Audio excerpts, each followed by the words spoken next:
नमस्कार दोस्तों, स्वागत है सुमित्रा सन्स क्लासेस में। आज हम देखेंगे अध्याय 1 जैव प्रक्रम, कक्षा 10 में जैव प्रक्रम है सबसे पहला चैप्टर, जिसको देखेंगे जैव प्रक्रम का पहली स्लाइड। जैव प्रक्रम में जैव से मतलब समझ आ रहा है, जैव मतलब जीव। जीव, और जब जीव की बात होगी तो उसमें हमें सबसे पहले क्या है जानना है, जीव कैसे, सरजीव और निर्जीव, कौन से सजीव होते हैं, कौन से निर्जीव होते हैं। बायोलॉजी का ये फर्स्ट चैप्टर है जो शुरू कर रहे हैं कक्षा 10 में बायोलॉजी की। शुरुआत में बच्चे सोचते हैं कि जो चल रहा है या बोल रहा है केवल वही जीवित है, लेकिन जीवन के लक्षण इससे कहीं अधिक गहरे होते हैं। जीवित कौन सा है, जैसे जब जनरली जो बच्चे होते हैं उनको क्या समझ में आता है, जो चल रहा है जैसे इंसान है, जानवर है, कुत्ते बिल्ली हाथी, ये सब जीवित है। उसके अलावा जो संसार में बाकी चीज़ें वो सब निर्जीव हैं। लेकिन ऐसा नहीं है, जीवन कई रूपों में होता है। पहली बात तो जो जीव सजीव होते हैं जैसे जानवर, उनमें भी कई प्रकार के जानवर होते हैं जो जीव लगते हैं हमें निर्जीव, लेकिन वो जीवित होते हैं। उसके अलावा जो पौधे होते हैं, पेड़ पौधे, जिन्हें हम जनरली बच्चे निर्जीव समझते हैं, लेकिन वो भी सजीव होते हैं। कैसे होते हैं? विजुअल मूवमेंट्स, दृश्य गतियां, जब हमें दिखाई देता है, आंखों से साफ दिखाई देता है, दौड़ता हुआ कुत्ता, जुगाली करती हुई गाय या चिल्लाता हुआ इंसान, ये सब सजीवों के स्पष्ट लक्षण हैं। पौधों में वृद्धि, जब पौधा छोटा होता है वो बड़ा हो जाता है, फिर पेड़ होता है। तो जब ये एक्टिविटी दिखती है हमें कि ये मूवमेंट हो रहा है, तब हम उसको क्या बोलते हैं, ये जीव, जिसमें जीव है, ये सजीव है।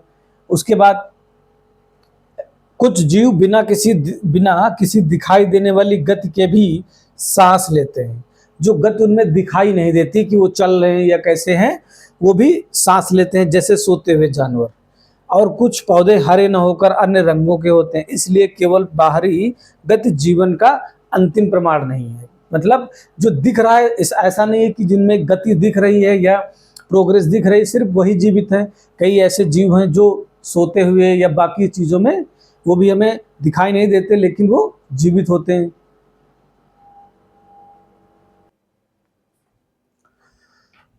ठीक है, इस प्रकार से कुछ रंग होते हैं। इसलिए अब पौधे की रंगों की बात करें, कई ऐसे पेड़ होते हैं, जैसे पतझड़ का जब समय आता है तो पूरा पेड़ एकदम पत्तों से गिर जाता है, तो लोग लगता है कि ये पेड़ अब निर्जीव हो गया, मतलब सूख गया, लेकिन वो हरा भरा होता है। तो इस अनुसार जब देखते, हमें सिर्फ दिखाई देने से उसकी गतिविधियां कि ये हरा भरा, ऐसा नहीं, तभी वो सजीव होते हैं। कई बार उनकी गतिविधियां हमें दिखाई नहीं देती।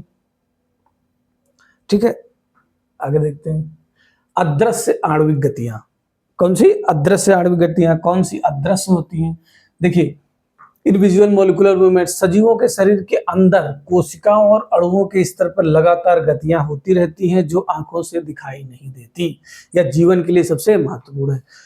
हमारे शरीर के अंदर कितनी कोशिकाएं और अणु हैं जिनसे हमारा शरीर बना है, वो सारी गतियां करती रहती हैं, लेकिन वो हमें आंखों से दिखाई नहीं देता है। ठीक है, हमारे शरीर के अंदर जितने भी जीव, कई प्रकार की कोशिकाएं और कई प्रकार अणु, बैक्टीरिया, सब शरीर के अंदर होता है जो गति करते रहते हैं, लेकिन वो हमें दिखाई नहीं देता। तो इसका मतलब वो भी सजीव होते हैं। अब होता है विषाणु का अपवाद, जिसे वायरस होता है, जैसे वायरस कंट्रोवर्शियल। विषाणु तब तक कोई आणविक गति नहीं दर्शाते जब तक कि वे किसी जीवित कोशिका के अंदर प्रवेश नहीं कर जाते। यही कारण है कि यह विवाद बना हुआ है कि वे वास्तव में सजीव हैं या नहीं हैं। अब वायरस, विषाणु का सबसे बढ़िया example corona virus. Corona virus, अब क्या होता है कोरोना वायरस, जैसे ऐसे वो दिखता है कि वो सजीव है, निर्जीव, लेकिन जब व्यक्ति के अंदर जाता है तो फिर वो ज्यादा देर तक सजीव नहीं बचेगा, फिर वो निर्जीव बन जाएगा। इसलिए अब जैसे रेबीज का है, जैसे कुत्ता का दब काटता है लोगों के, तो क्या होता है, वो पागल हो जाता है, आदमी पागल हो जाता है या कुत्ता भी पागल हो जाता है। क्यों? क्योंकि उसके अंदर जो वायरस है वो उसके सर पे चढ़ जाता है, और फिर वो उसको मजबूर करता है कि वो काटता है लोगों को, और ताकि वो वायरस चाहता है कि वो और ज्यादा फैले और भी शरीरों में जाए, इसलिए वो वायरस शरीर पे उसके हावी हो जाता है, तब वो काटता है जबरदस्ती लोगों के। कुत्ता नहीं काटता, वो वायरस कटवाता है। तो इस प्रकार से वायरस क्या है, वो सजीव है या निर्जीव है, इसके बारे में स्पष्ट नहीं, एक विवाद का विषय है। क्यों? क्योंकि जब तक वो किसी सजीव व्यक्ति या किसी जीव के अंदर नहीं जाता तब तक वो जीवित होने के प्रमाण नहीं देता। लेकिन जब किसी व्यक्ति के अंदर चला जाता है जीव के, तब उसके पूरे प्रमाण दिखते हैं कि वो सजीव है।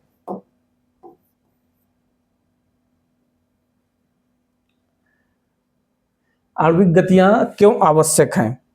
अभी देखिए, सजीवों की संरचना बहुत सुव्यवस्थित होती है। कोशिकाएं होती हैं, उसके बाद ऊतक, ऊतक से अंग बनता है, छोटी छोटी कोशिकाओं से ऊतक बनता है, फिर ऊतक से पूरा अंग बनता है। पर्यावरण के प्रभाव के कारण यह व्यवस्था समय के साथ टूटने लगती है। यदि यह व्यवस्था टूट गई तो जीव जीवित नहीं रह पाएगा। इसलिए शरीर की मरम्मत और अनुरक्षण मेंटेनेंस के लिए अणुओं को लगातार गतिशील रहना होता है। जैसे आप देखिए कि हमारे कहीं पर कट लग जाए, स्किन कट जाती है, फिर उसके बाद धीरे धीरे वो रिपेयर हो जाती है। क्यों? क्योंकि हमारे शरीर के अंदर जो कोशिकाएं हैं वो लगातार गति करती हैं। जब वो गति करती रहती हैं, जिसकी वजह से ऊतक बनता है और फिर वो अंग फिर धीरे धीरे बन जाता है, जिससे वो मेंटेनेंस और रिपेयर करने का काम करता है। क्या करती है? कोशिकाओं की गतियां जो हैं वो शरीर को मरम्मत और मेंटेन बनाने के लिए लगातार गतिशील रहती हैं। कौन सी कोशिकाएं? जिस वजह से शरीर हमारा मरम्मत और मेंटेनेंस में रहता है। फिर अब आइए जैव प्रक्रम। ये सब क्या था? इससे पहले वाली बेसिक डिफिनीशन थी जो आपको जानना चाहिए क्लास के अंदर। जब जीवों की बात होगी तो पहले सजीव कौन है, निर्जीव कौन है, क्या डिफिनीशन है, वो जाननी चाहिए थी। अब आइए जैव प्रक्रम। जैसे चैप्टर का नाम क्या है? जैव प्रक्रम। बायोलॉजी में 5 चैप्टर हैं आपके, तो काफी बेसिक सिलेबस है, तो इसलिए थोड़ा इसको डिटेल में पढ़ते हैं। 7-8 क्लासे में एक चैप्टर हो ताकि आपको काफी समझ में आए चीजें बेसिक से। What our life process? जैव क्रम क्या है? प्रक्रम मतलब जैव का प्रोसेस क्रम क्या है, ये जानना है कि जो जीवित होते हैं उनका कैसे क्या क्रम में उनको व्यवस्थित है, वो जानना है आपको। वे सभी प्रक्रम जो सम्मिलित रूप से शरीर के अनुरक्षण मेंटेनेंस का कार्य करते हैं जैव प्रक्रम कहलाते हैं। जो सभी क्रम जो सम्मिलित रूप से शरीर के मेंटेनेंस का कार्य करते हैं जैव प्रक्रम कहलाते हैं। यह कार्य तब भी चलता रहता है जब जीव सो रहा हो या शांत बैठा होता है। क्या है? प्रक्रम जो उसके मेंटेनेंस के लिए, शरीर के मेंटेनेंस का कार्य करता है, वह जैव प्रक्रम कहलाता है। यह प्रोसेस तब भी चलता है जब जीव सो रहा हो। ठीक है। 4 मुख्य आवश्यक प्रक्रम, 4 एसेंशियल लाइफ प्रोसेस जो है सबसे जरूरी कौन से हैं? वो 4। सबसे पहला कौन सा है? पोषण। पोषण मतलब न्यूट्रिशन, जो शरीर के लिए जो हम खाना कि उसको ताकत, न्यूट्रिशन कहाँ से मिलेगी? शरीर को, शरीर हो या पेड़ पौधे हो, सबको न्यूट्रिशन, ताकत के लिए क्या है? रिसोर्स चाहिए, खाना चाहिए। शरीर को टूट फूट से बचाने और ऊर्जा के लिए बाहरी स्रोत से भोजन को शरीर के अंदर ग्रहण करने के प्रक्रम को पोषण कहते हैं। जो बाहरी प्रक्रम जो है, बाहरी स्रोत से भोजन को शरीर के अंदर ग्रहण करने प्रक्रिया। अब क्या, आप जिसे खाना खा रहे हैं, बाहरी स्रोत है, उसको खा रहे हैं, उसके बाद शरीर के अंदर ला रहे हैं, इस प्रक्रम को पोषण कहते हैं। ग्रहण करने के क्रम को पोषण कहते हैं।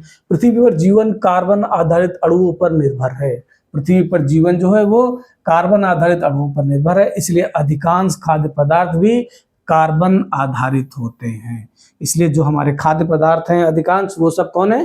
कार्बन आधारित खाद्य पदार्थ हैं। पोषण क्या है? शरीर को टूट फूट से बचाने के लिए और ऊर्जा के लिए बाहरी स्रोत से भोजन को शरीर के अंदर ग्रहण करने की प्रक्रम को पोषण कहते हैं। या शरीर को आवश्यक ऊर्जा की पूर्ति के लिए जो बाहरी स्रोत हम शरीर के अंदर ग्रहण करते हैं, इस प्रक्रम को पोषण कहते हैं। अब टूट फूट है बचाने और उसको मेंटेन करने के लिए ऊर्जा चाहिए, उसके लिए न्यूट्रिशन लेते हैं। ठीक है। दूसरा जो कारण है वो आवश्यक प्रक्रम कौन सा है? रेस्पिरेशन, श्वसन। शरीर के बाहर से ऑक्सीजन ग्रहण करना तथा कोशिकीय आवश्यकता के अनुसार खाद्य स्रोत के विखंडन में उसका उपयोग करना श्वसन कहलाता है। यह भोजन में एक समान ऊर्जा स्रोत एटीपी में बदलता है। रेस्पिरेशन, श्वसन। जो हम सांस लेते हैं, सांस पेड़ पौधे भी लेते हैं, हम लोग ऑक्सीजन लेते हैं और कार्बन डाइऑक्साइड छोड़ते हैं। जो ऑक्सीजन लेते हैं बाहरी स्रोत से, जो हम ऑक्सीजन ग्रहण करते हैं, ठीक है, उसको प्रोसेस को श्वसन कहते हैं, रेस्पिरेशन कहते हैं। ठीक है। उसकी परिभाषा उसको लिखना है अच्छे में, तो शरीर के बाहर से ऑक्सीजन ग्रहण करना तथा कोशिकीय आवश्यकता के अनुसार खाद्य स्रोत के विखंडन में उसका उपयोग करना श्वसन कहलाता है। या अगर ये भी डिफिनीशन आपको याद नहीं हो तो आप इसको श्वसन क्या लिखते हैं? और बाहर से हम ऑक्सीजन को शरीर के अंदर लेते हैं अपने कोशिकी शरीर की आवश्यकता के लिए। बाहर से जो ऑक्सीजन हम शरीर की आवश्यकता के लिए शरीर के अंदर लेते हैं, इस प्रक्रिया को श्वसन कहते हैं, रेस्पिरेशन कहते हैं। ठीक है, एक समान ऊर्जा स्रोत जैसे एटीपी में बदलता है। फिर जब ये ऑक्सीजन हमारे अंदर जाती है तब ये ऊर्जा स्रोत को एटीपी में बदलती है। एटीपी के बाद ये ऊर्जा बनती है। ठीक है, जो स्रोत है उसको एटीपी में बदलती है, तब वो शरीर के काम आता है, जो आगे बढ़ेंगे यार। तब अभी क्या है, श्वसन जानना है। श्वसन क्या है? ऑक्सीजन को शरीर की आवश्यकता के लिए ऑक्सीजन को बाहर से ऑक्सीजन को अंदर लेने की प्रक्रिया को श्वसन कहते हैं। अगर अच्छे से आप डेफिनेशन लिखना चाहते हैं तो इसको लिख दे, शरीर के बाहर से ऑक्सीजन ग्रहण करना तथा कोशिकीय आवश्यकता के अनुसार खाद्य स्रोत के विखंडन में उसका उपयोग करना श्वसन कहलाता है। ये श्वसन हो गया। ठीक है, अब देखते हैं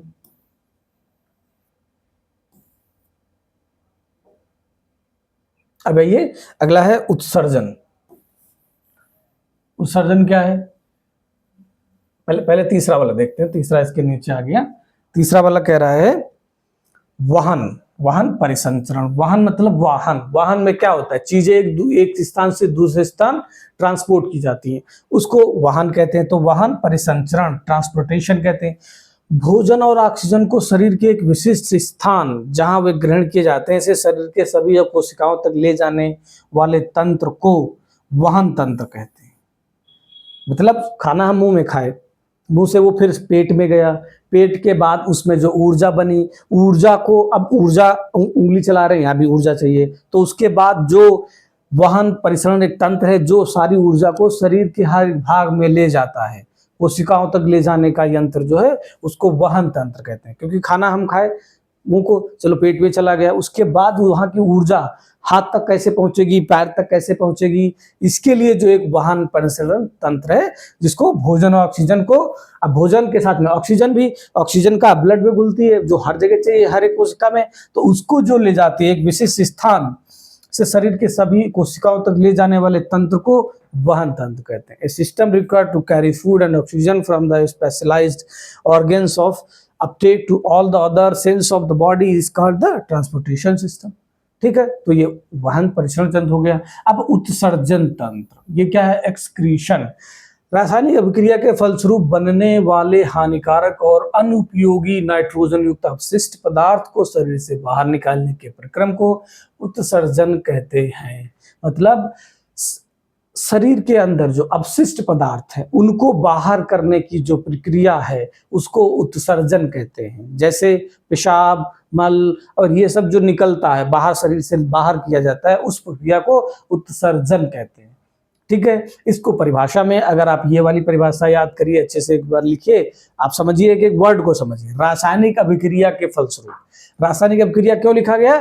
क्योंकि जो हम खाना खाए थे वो खाए क्या, रोटी सब्जी खाए, उसके बाद वो किस में कन्वर्ट हो गया, उसमें से सारी ऊर्जा निकाल ली गई, ऊर्जा निकल गई, जो उसमें बचा क्या, सिर्फ अपशिष्ट बचा। जैसे ऐसे समझिए कि गन्ने से गन्ने का जूस निकाल लिया गया, बचा क्या, खोई बची, जो बचा वो किसी यूज का नहीं है, वो तो अपशिष्ट है, उसमें कोई न रस है कुछ भी नहीं, तो उसको बाहर करना।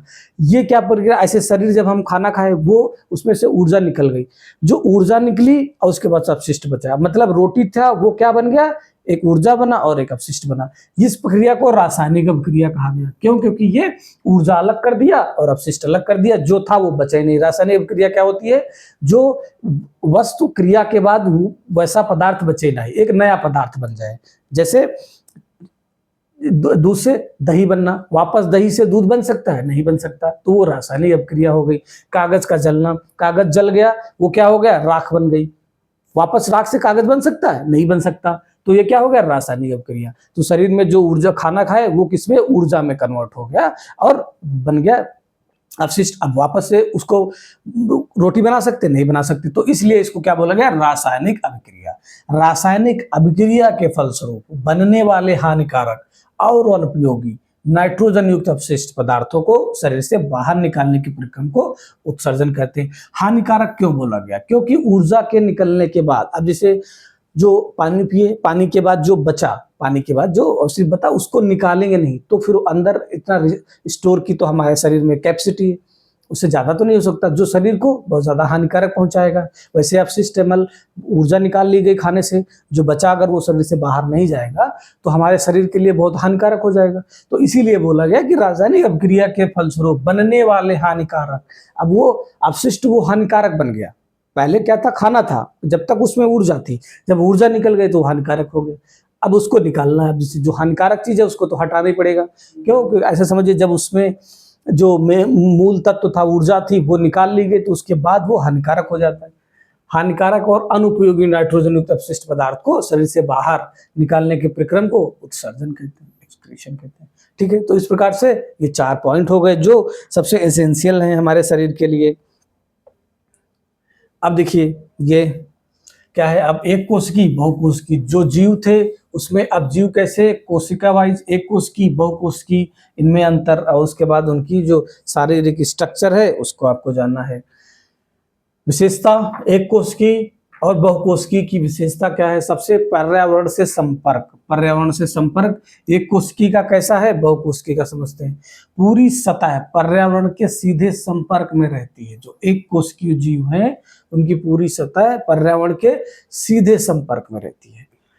अधिकांश कोशिकाएं बाहरी पर्यावरण के सीधे संपर्क में नहीं होती। जो बहुकोशिकीय होती है, जिनमें मल्टी सेलुलर जो जीव हैं, वो बाहरी पर्यावरण के सीधे संपर्क में नहीं होती हैं, सीधे संपर्क में नहीं है कोशिकाएं, बहुकोशिकीय जीव जो हैं। अब जो एक कोशिकीय जीव है पूरी सतह पर्यावरण के सीधे संपर्क में रहती है। फिर विशिष्ट अंग, विशिष्ट अंग में क्या आएगा? भोजन लेने, गैसों के आदान प्रदान, भोजन लेने, गैसों के आदान प्रदान या अपशिष्ट निकालने के लिए किसी विशेष अंग की आवश्यकता नहीं होती है। जैसे हमारे शरीर में जो जीव हैं उनके जो भी अपशिष्ट पदार्थ हैं उनको निकालने के लिए पानी या जो मल है सब अलग अलग अंग हैं, उनसे वो अपशिष्ट निकलता है। लेकिन जो एक कोशिकीय जीव हैं उनमें ऐसा नहीं होता है कि भोजन लेने का एक और गैस के आदान प्रदान अपशिष्ट निकालने के लिए किसी विशेष अंग की आवश्यकता हो, उनमें ऐसा नहीं होता जो एक कोशिकीय होते हैं। बहुकोशिकीय में क्या, विभिन्न कार्यों को करने के लिए विशिष्ट ऊतक और अंग विकसित किए गए। खाना खाने के, अब जैसे आप खाना खाते हैं वो एक अंदर नली में जाता है, पानी पीते हैं वो दूसरी नली से जाता है, उसके अलावा सांस लेते हैं ये नाक से लेते हैं, ठीक है। सुनने के लिए कान है, उसके बाद मल और मूत्र निकालने के लिए अलग अंग है। तो इस प्रकार से जो विशिष्ट कार्यों के लिए विशिष्ट ऊतक और अंग विकसित किए गए। लेकिन किसमें? बहुकोशिकीय में। जो एक कोशिकीय जीव हैं उनमें कोई विशिष्ट अंग नहीं विकसित किए गए, आवश्यकता नहीं होती है। अब विसरण की भूमिका, जो विसरण की भूमिका है वो क्या है? साधारण सिंपल डिफ्यूजन की सभी आवश्यकताओं को पूरा करने के लिए पर्याप्त है। साधारण विसरण की सभी आवश्यकताओं को पूरा करने के लिए पर्याप्त है। साधारण विसरण अपर्याप्त है। शरीर का आकार बड़ा होने के कारण विसरण से सभी कोशिकाओं तक ऑक्सीजन नहीं पहुंचती।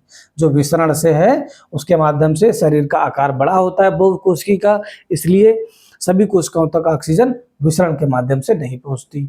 सभी और एक कोशिकीय में सभी आवश्यकताओं को पूरा करने के लिए पर्याप्त है विसरण की भूमिका एक कोशिकीय में। ठीक है, आगे चलते हैं। अब पहला प्रश्न है। प्रश्न में देखिए क्या है,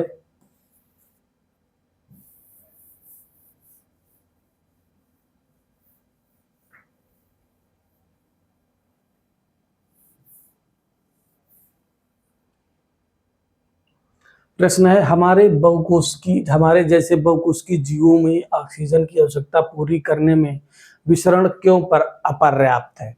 अभी क्या था, विसरण पर्याप्त किसमें है? एक कोशिकीय में, लेकिन बहुकोशिकीय में विसरण क्यों अपर्याप्त है, इसका क्वेश्चन है, ये क्वेश्चन है। तो अब देखिए, बहुकोशिकीय जीवों का शरीर बहुत बड़ा होता है और जटिल होता है, जिसके कारण उनकी सभी कोशिकाएं बाहरी पर्यावरण के सीधे संपर्क में नहीं रहती। साधारण विसरण बहुत धीमी प्रक्रिया है। साधारण विसरण क्या है? बहुत धीमी प्रक्रिया है। यदि हम केवल विसरण पर निर्भर रहें तो फेफड़ों से ऑक्सीजन को शरीर के अंगों, पैर के अंगूठे तक पहुंचने में कई वर्ष लग जाएंगे। जो विसरण है उसके माध्यम से अगर हम उस पर आश्रित रहते हैं तो जो ऑक्सीजन है क्योंकि ये बाहरी अब जो ऑक्सीजन लेते हैं, जैसे हम नाक से लिए तब वो शरीर के अंदर गई, शरीर के अंदर जाकर उसके बाद फेफड़ों से वो होते हुए पैर से ऑक्सीजन जो थी वो नाइट्रोजन बाहर हो गई, कार्बन डाइऑक्साइड के रूप में बाहर निकल आई, और बाकी शरीर तक जो अंगों तक पहुंचाने का काम है वो ब्लड के साथ घुलकर शरीर के अंदर की कोशिकाएं करती हैं। बाहरी पर्यावरण की वजह से ऑक्सीजन नहीं पहुंचती, इसलिए जो बहुकोशिकीय में विसरण के माध्यम से अगर होगा तो ये जो ऑक्सीजन है ये कई सालों तक हमारे शरीर के अंगों तक पहुंचेगी। ठीक है, इसलिए क्या है, निर्भर फेफड़ों से ऑक्सीजन के अंगों तक पहुंचने में कई वर्ष लग जाएंगे, इसलिए विसरण अपर्याप्त है। क्यों पर्याप्त है? क्योंकि बहुकोशिकीय जीवों का शरीर बहुत बड़ा और जटिल होता है, जिसके कारण उनके सभी कोशिकाएं बाहरी पर्यावरण के साथ सीधे संपर्क में नहीं रह पाती। साधारणतः विसरण बहुत धीमी प्रक्रिया है। यदि हम केवल विसरण पर निर्भर रहेंगे तो फेफड़ों से ऑक्सीजन को शरीर के अंगों तक पहुंचने में कई वर्ष लग जाएंगे, इसलिए विसरण अपर्याप्त है।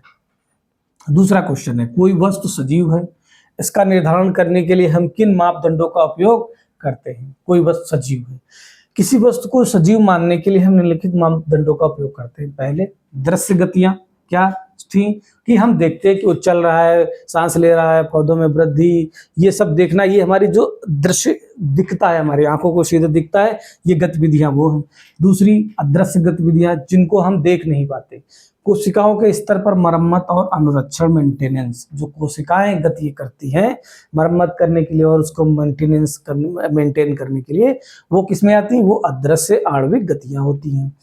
तीसरा है जीवन के बुनियादी प्रक्रम जैसे पोषण, श्वसन और संवेदनशीलता। ठीक है, इन कारकों मापदंडों का उपयोग करते हैं कोई वस्तु सजीव है जानने के लिए, जीवन के बुनियादी प्रक्रम, पोषण, श्वसन और संवेदनशीलता। ठीक है, ये हो गया दूसरा क्वेश्चन। तीसरा देखते हैं, किसी जीव द्वारा किन कच्ची सामग्रियों का उपयोग किया जाता है? किसी जीव द्वारा उपयोग की जाने वाली मुख्य कच्ची सामग्रियां हैं का भोजन,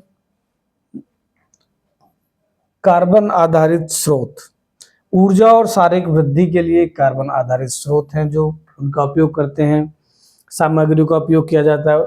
दूसरा, ऑक्सीजन, भोजन के लिए, भोजन के विखंडन और ऊर्जा प्राप्त करने के लिए ऑक्सीजन का उपयोग किया जाता है। जल और खनिज लवण, जल शरीर में विभिन्न जैविक क्रियाओं के सुचारू संचालन के लिए क्या होते हैं? सामग्रियों का उपयोग किया जाता है। जल और खनिज लवण किस लिए किया जाता है? शरीर में विभिन्न जैविक क्रियाओं के सुचारू रूप संचालन के लिए। ऑक्सीजन भोजन के विखंडन और ऊर्जा प्राप्त करने के लिए। अब भोजन का जो विखंडन होता है उसके बाद उसमें ऊर्जा निकलती जो एटीपी में होती, जिसके लिए ऑक्सीजन जरूरी है।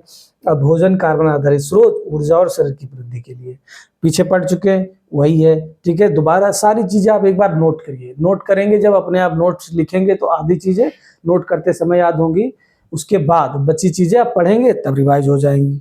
ठीक है, आगे चलते हैं। जीवन के अनुरक्षण के लिए आप किन प्रक्रमों की प्रक्रमों को आवश्यक मानेंगे अनुरक्षण के लिए? जीवन के अनुरक्षण के लिए निम्नलिखित 4 प्रक्रम अनिवार्य हैं। भोजन, पोषण, भोजन ग्रहण करने के लिए एक प्रक्रम हो गया, पोषण भोजन ग्रहण करने के लिए। दूसरा, श्वसन, ऊर्जा मुक्त करने के लिए। तीसरा, वाहन, वाहन का मतलब ट्रांसपोर्टेशन, पदार्थों को एक स्थान से दूसरे स्थान तक पहुंचाना। उत्सर्जन, हानिकारक कचरे को बाहर निकालना। ये जीवन के अनुरक्षण के लिए 4 प्रक्रम जो कि आवश्यक है। ठीक है, इस प्रकार से ये जैव प्रक्रम का पहला लेक्चर था जिसमें हमने बेसिक कवर किया। आगे अगले क्लास में देखते हैं, तब तक के लिए देखते रहिए Sumitra sons classes. Thank you very much.